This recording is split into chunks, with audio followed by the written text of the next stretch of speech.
no livro de Filipenses,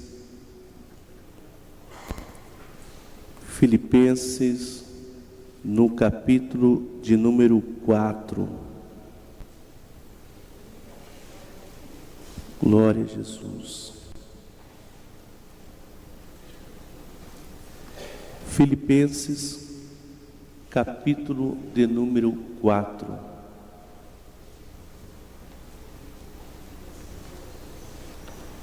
Portanto, meus amados e muito queridos irmãos, minha alegria e coroa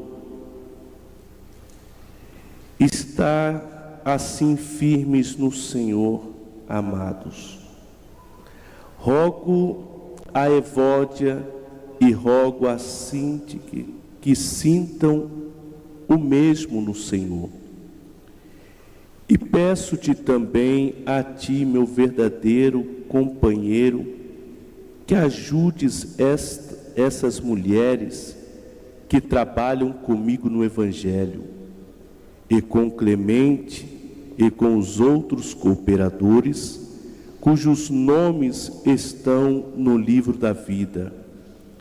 Regozijai-vos sempre no Senhor. Outra vez digo, regozijai-vos. Amados irmãos, esta carta de Paulo, essa epístola aos Filipenses, é uma epístola que nós encontramos o nosso amado irmão Paulo trazendo não uma palavra de doutrinária no sentido de repreensão aos irmãos da cidade de Filipos. Sabemos que lá no livro de Atos dos Apóstolos, no capítulo de número 16, nós vemos que era o projeto de Deus de salvação para a cidade de Filipos. E inclusive Paulo, ele teve uma visão de um varão que solicitava que ele atravessasse a Macedônia e ajudasse-os. E Paulo prontamente, ele seguiu rumo à Macedônia e precisamente chegando à cidade de Filipos, ele se deparou com uma família que já de bom grado o recebera.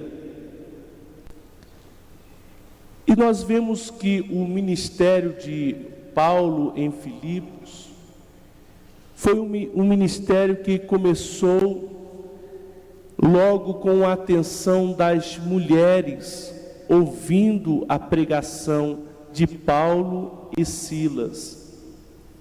E quando ele chegou, houve já um impacto religioso, porque naquela cidade havia uma moça que era uma vidente, na verdade. E ela, logo que Paulo chegou a essa cidade, ela vivia falando sobre quem Paulo era, o que Paulo fazia. E os passos que Paulo andava, ali estava aquela moça, mas Paulo percebeu que não era normal a ação dessa moça. E ele rapidamente repreendeu aquele espírito imundo que estava sobre aquela moça e ela foi liberta. E naquele momento havia pessoas que aproveitavam-se da situação de ganhar dinheiro através das adivinhações que essa moça fazia. Como foi liberta daquele espírito, trouxe uma revolta às pessoas naquela cidade. E Paulo, naquele momento, fizeram um motim prenderam a Paulo, prenderam a Silas, bateram neles, prenderam a Paulo, prenderam a Silas.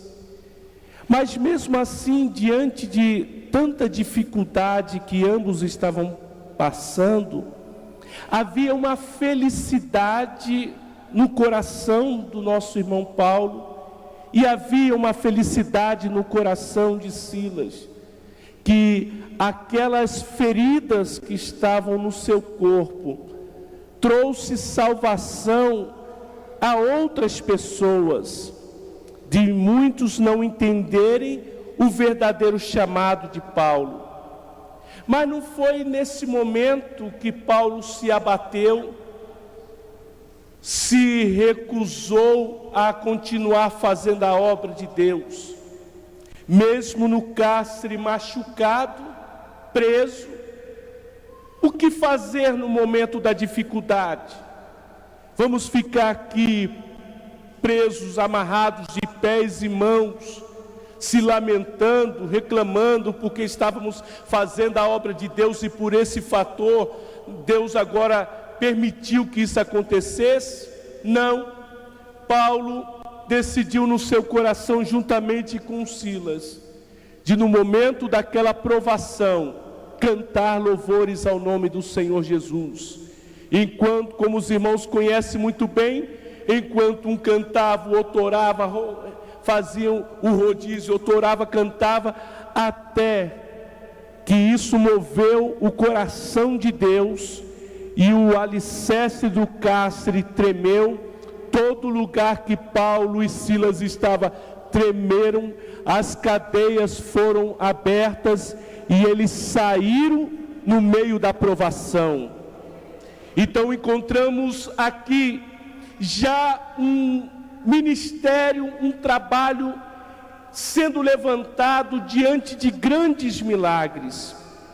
Quando volto à carta, essa carta aos Filipenses, vejo muito amor de Paulo nessa carta.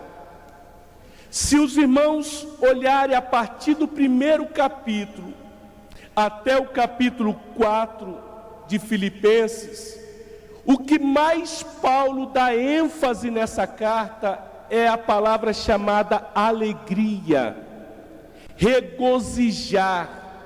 Cerca de 19 vezes vemos Paulo referindo-se no capítulo 1, no capítulo 2, no capítulo 3, no capítulo 4, dizendo: alegrai-vos, alegrai-vos, alegrai-vos.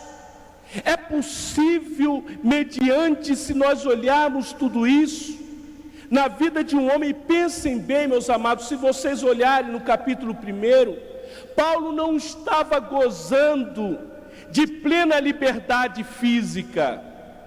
Paulo, na verdade, quando escreveu a carta de Filipenses, ele estava preso, ele estava numa situação que ele em si nem sabia a sentença que poderia ser dado, se era para a morte ou liberdade. Havia soldados que policiavam a vida de Paulo dia e noite, mas o que eu aprendo e louvo ao Senhor Jesus, que não é a prisão que prendia as suas mãos, nem a prisão que vinha prendia os seus pés, nem tampouco as grades que o impedia de se alegrar no Senhor. Naquela situação, Paulo encontrou, porque é aí que se vê a diferença de quem alcançou a liberdade de Jesus Cristo. Quem alcançou a liberdade, eu posso estar acometido por uma enfermidade, mas eu estou louvando ao Senhor Jesus. Eu posso estar sendo acometido por uma dificuldade financeira, mas eu estou louvando ao Senhor Jesus Cristo. Nada impede o verdadeiro adorador de adorar o Senhor, porque a sua liberdade não está condicionada no que tem, mas pelo que ele recebeu. Se pois o Filho vos libertar, verdadeiramente sereis livres. Não posso estar livre no meu corpo, mas a minha alma quem poderá prender, se o Senhor já me deu liberdade na cruz do Calvário? Bendito seja o nome do Senhor Jesus. E quando olhamos a esta carta, a primeira coisa que me chamou a atenção, são muitas coisas, e sei que cada obreiro, cada irmão aqui que medita nessa carta vai encontrar muitas riquezas, mas duas coisas me atraiu a esta carta. A primeira coisa que atraiu-me nessa carta foi que Paulo também deu ênfase à união dos irmãos. A união. Vemos aqui, e quero que os irmãos, se puder, acompanhar na leitura do capítulo 1, do versículo 4 em diante. Fazendo sempre com alegria oração por vós em todas as minhas súplicas, pela vossa cooperação no Evangelho, desde o primeiro dia até agora, tendo por certo isso mesmo, que aquele que em vós começou a boa obra, a aperfeiçoará até o dia de Jesus Cristo. Como tenho por justo sentir isto de vós todos, porque vos tenho em meu coração, pois todos vós fostes participantes da minha graça, tanto nas minhas prisões, como na minha defesa e confirmação do Evangelho, porque Deus me é testemunha das saudades que de todos vós tenho, entranhável afeição de Jesus Cristo. E peço isto, que o vosso amor aumente mais e mais em ciência e em todo o conhecimento, para que proveis as coisas excelentes, para que sejais sincero, sem escândalo algum, até o dia de Cristo, cheio de frutos de justiça, que são por Jesus Cristo, para a glória e louvor de Deus.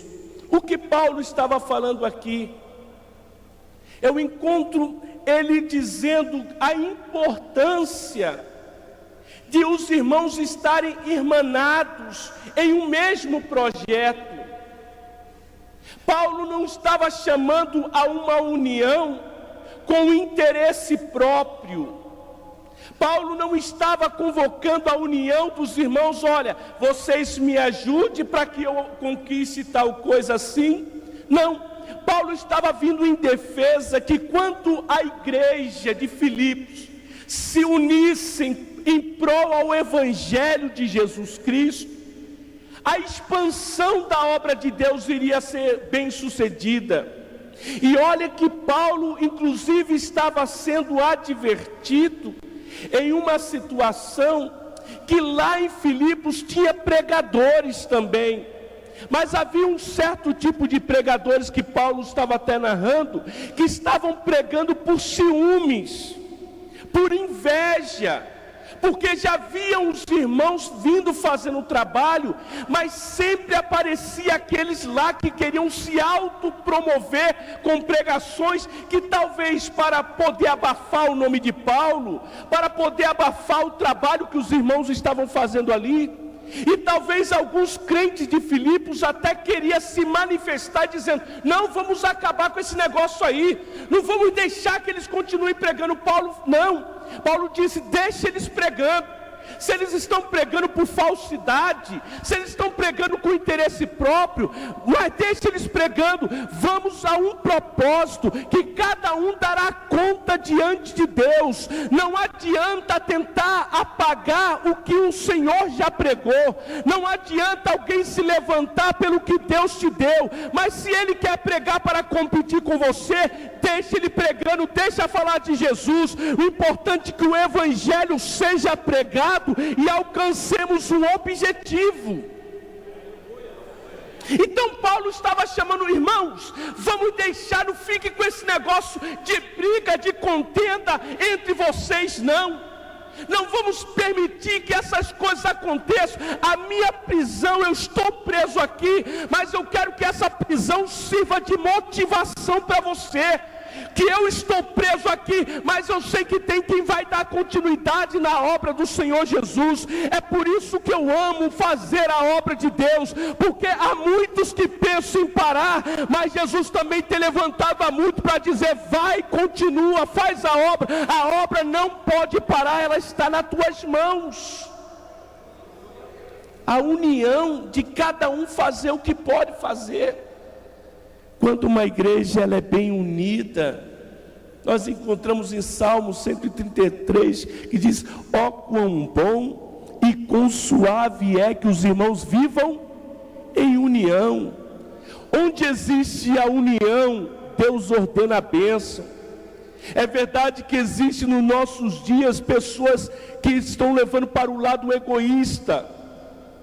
Nós vemos muito isso às vezes no nosso meio cristão, de pessoas que ocupam às vezes tribunas, púlpitos de igreja, mas para um ar de disputa: quem vai pregar melhor, quem fala mais bonito, quem tem a voz mais bonita, quem é aquele que tem mais unção. Meus amados irmãos, tudo que eu faço, tudo que você faz, tudo que você canta, todo o talento que Deus te deu, não é para a tua glória, não é para a minha glória, mas é para a glória do Senhor Jesus Cristo. É a Ele que deve ser adorado.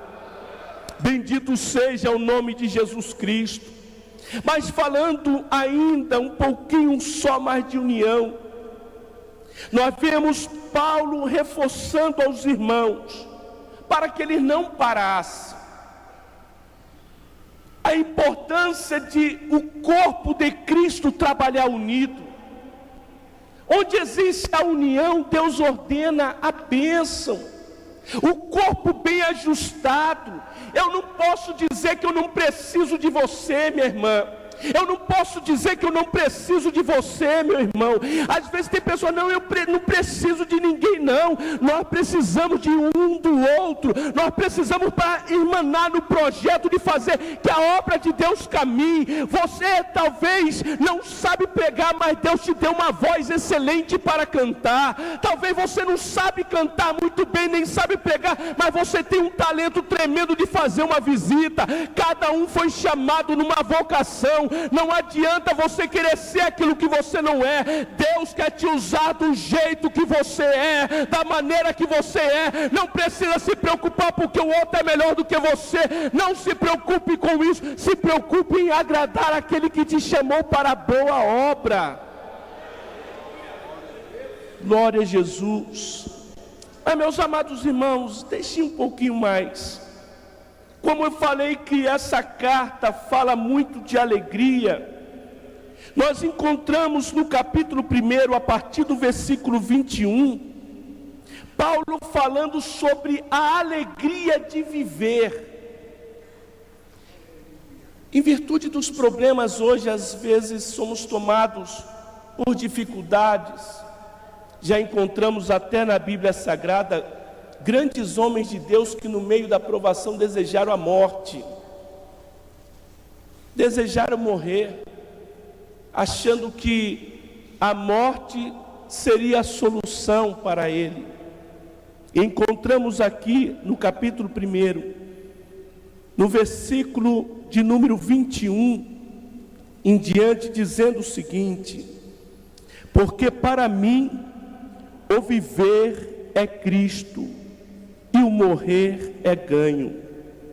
Mas se o viver na carne me der fruto da minha obra, não sei. Então, não sei o que devo escolher. Mas de ambos os lados estou em aperto, tendo desejo de partir e estar com Cristo, porque isto ainda é muito melhor. Mas julgo mais necessário, por amor de vós, ficar na carne. E tendo esta confiança, sei que ficarei e permanecerei com todos vós para proveito vosso e gozo da fé, para que a vossa glória aumente por mim em Cristo Jesus pela nova ida a vós. Paulo poderia ter um sentimento egoísta, porque quando uma pessoa está na prova, às vezes, e deseja a morte, é um sentimento egoísta, é um sentimento que é dificílimo na vida. Eu nunca esqueço uma experiência pessoal. Eu estava passando uma prova muito grande, e ainda na época eu congregava com o pastor Florisvaldo lá no Parque das Laranjeiras, e naquela noite o pastor Florisvaldo me concedeu a oportunidade de estar trazendo a palavra de Deus. E naquela noite, mediante a pregação, às vezes nós somos tomados pelo ato da emoção também, daquilo que nós estamos vivendo.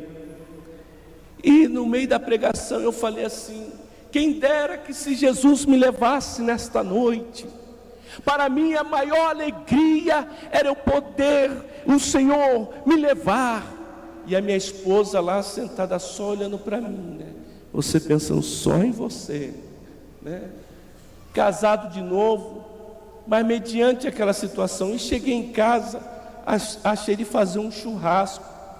Eu não tinha experiência nesse negócio de churrasco. Fui fazer um churrasco em pleno chão e coloquei lá o carvão e tudo lá. Irmão, de repente deu uma explosão tão grande que era carvão para tudo quanto é lado, carne sumiu. Eu falei: Jesus, agora não. Porque no momento do desespero, às vezes nós queremos tomar atitudes que não convêm. Paulo, nesse momento aqui, não estou dizendo que Paulo não queria tomar uma atitude conveniente, ele sabe que a vontade de Deus não é a nossa vontade, mas Paulo estava vivendo uma comunhão tão grande com Deus, que ele disse que para ele, o morrer seria um grande lucro. Mas só que ele também, ele afirmou o seguinte: para mim, o viver, eu conheço agora que viver é Cristo. Quer ter uma vida mais alegre do que viver com Cristo? Não existe uma dádiva melhor para mim e para vocês, meus irmãos, de podermos ter a satisfação. Talvez a visão deste mundo de pecado diz que viver bem é ter muito dinheiro no bolso. Para outros, talvez dizer que viver bem é adquirir muito conhecimento, ser uma pessoa hiper inteligente. Para outros, talvez viver bem possa dizer de desfrutar dos prazeres dessa vida.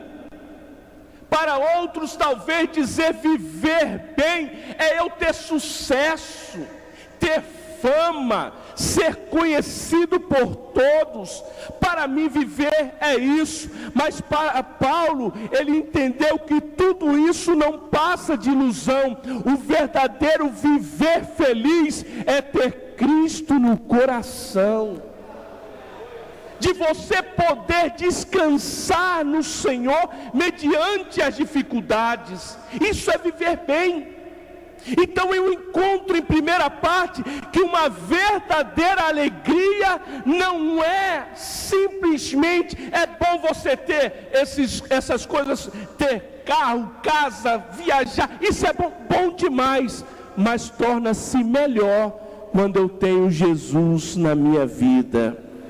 Buscai o reino de Deus, as suas justiças, e todas essas coisas vos serão acrescentadas.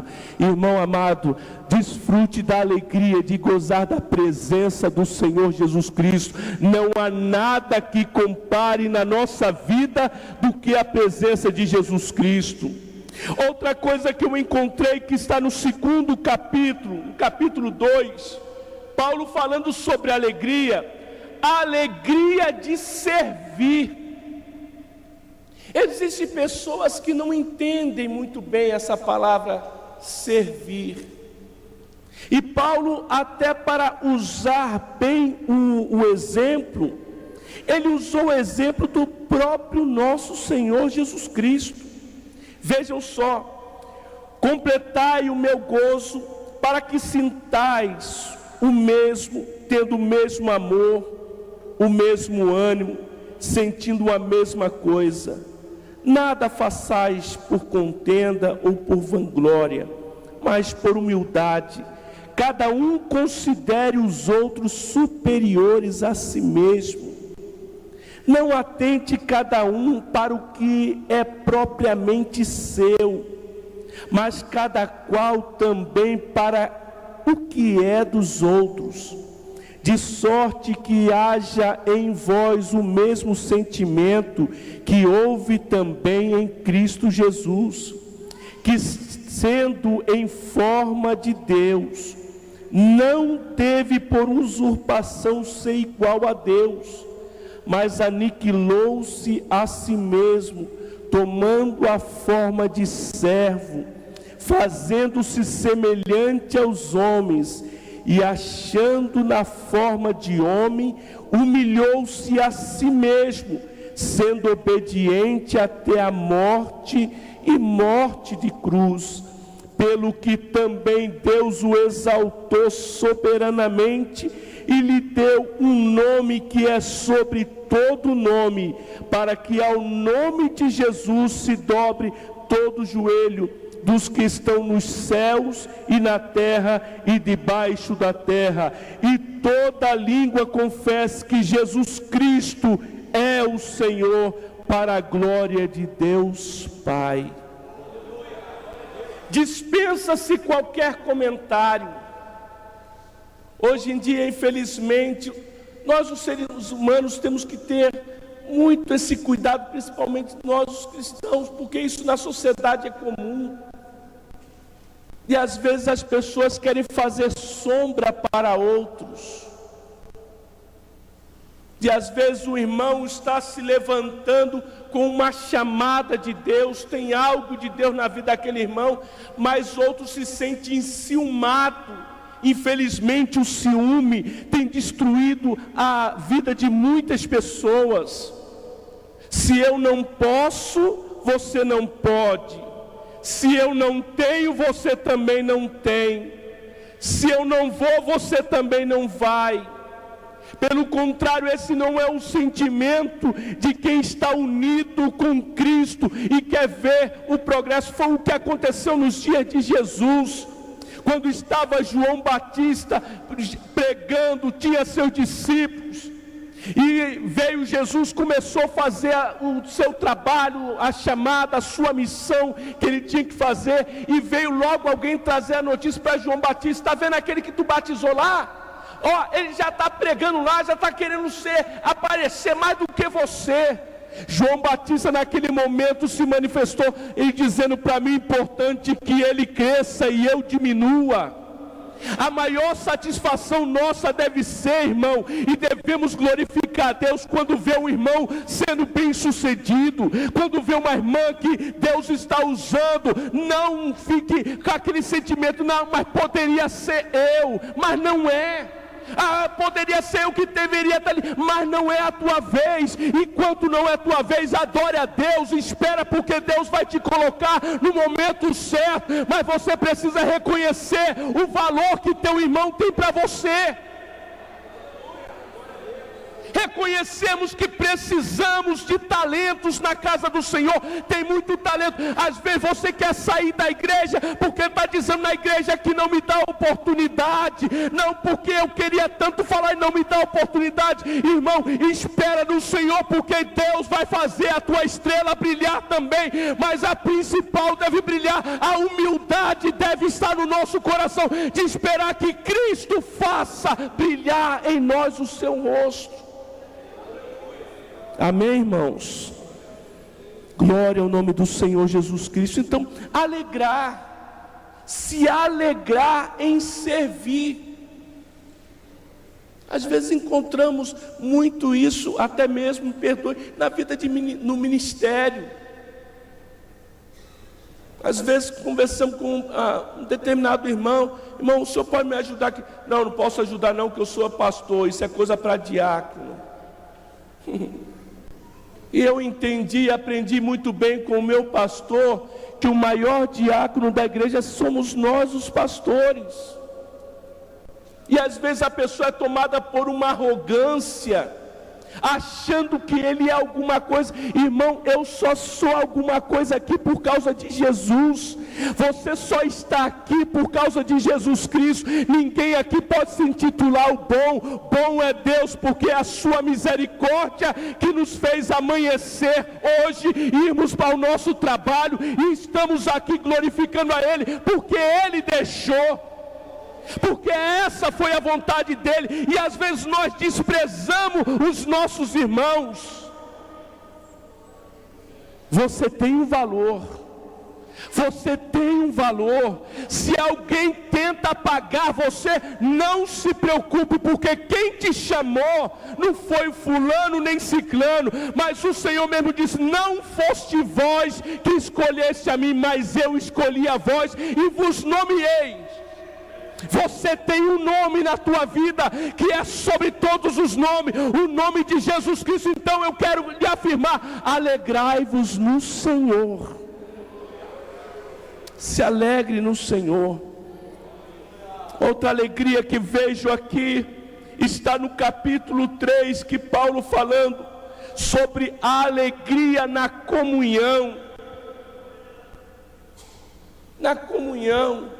Hoje nós estamos vivendo aquele negócio de muita separação, do individualismo, daquele contato. Hoje praticamente os crentes parece que estão virando crentes cibernéticos, alguma coisa assim. Só nos conhecemos por Facebook, nos conhecemos conversando, mas olho a olho. Tem faltado contato entre as pessoas, faltado o abraço entre as pessoas, faltar aquele aperto de mão. Às vezes as pessoas não querem mais para cumprimentar. Outro dia, para mim, essa pessoa não tem felicidade no coração. Ela disse o seguinte: eu prefiro chegar na igreja quando o culto começou e ir embora antes da bênção apostólica, para não ficar ouvindo lorota.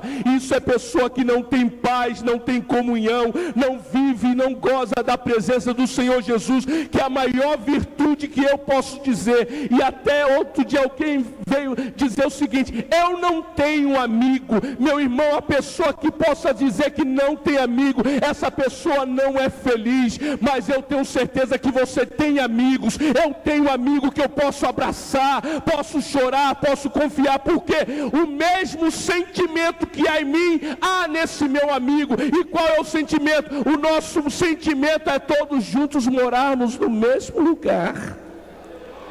Então precisamos ter comunhão, precisamos aproveitar o momento de analisar a importância de estarmos juntos. Tanto que sentimos isso a respeito da comunhão.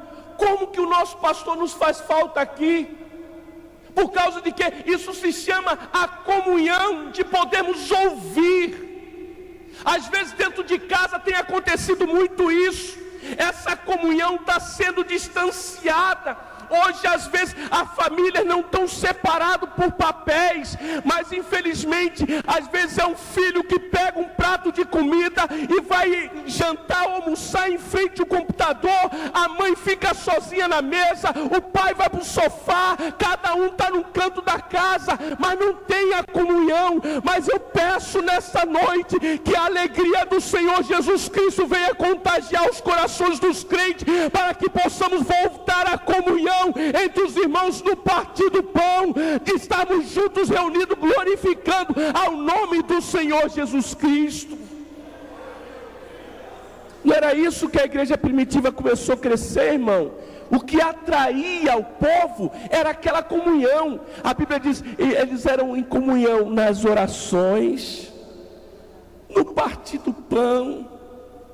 E com isso Deus acrescentava, até nas necessidades, até nas dificuldades que o irmão tivesse passando naquele momento, eles davam assistência. Às vezes tem pessoa que está do teu lado, querendo simplesmente uma palavra assim, ó: eu estou orando por você. Olha, pode contar comigo. Eu às vezes não tenho esse dinheiro para te dar, mas uma coisa eu posso te dizer: o Senhor vai te dar a vitória. Alegrai-vos. Amém?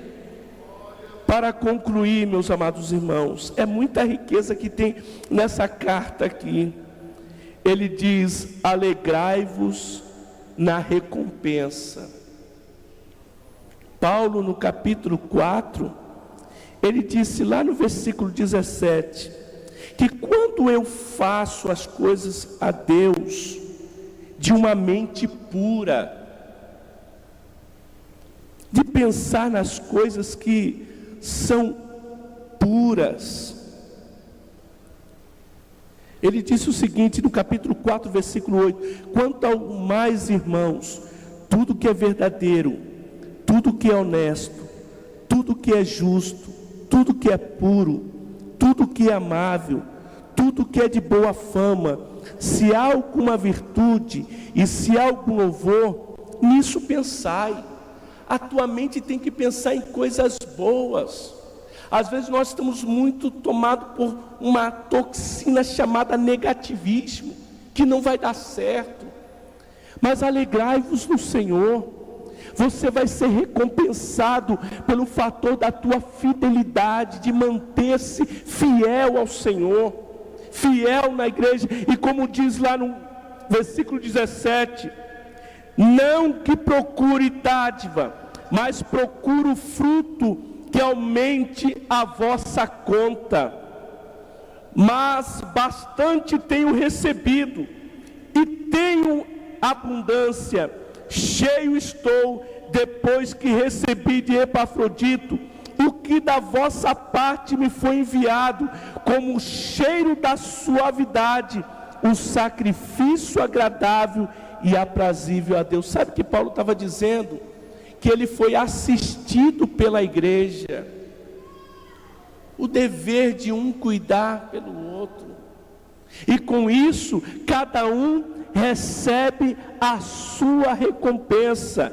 E o versículo 19 concluindo: o meu Deus, segundo as suas riquezas, suprirá todas as vossas necessidades em glória por Cristo Jesus. Jesus vai suprir a tua necessidade. Por isso que afirmo mais uma vez, e eu encontro aqui quando Paulo ouve essa palavra: regozijai-vos sempre no Senhor. Outra vez vos digo, regozijai-vos. Deus abençoe.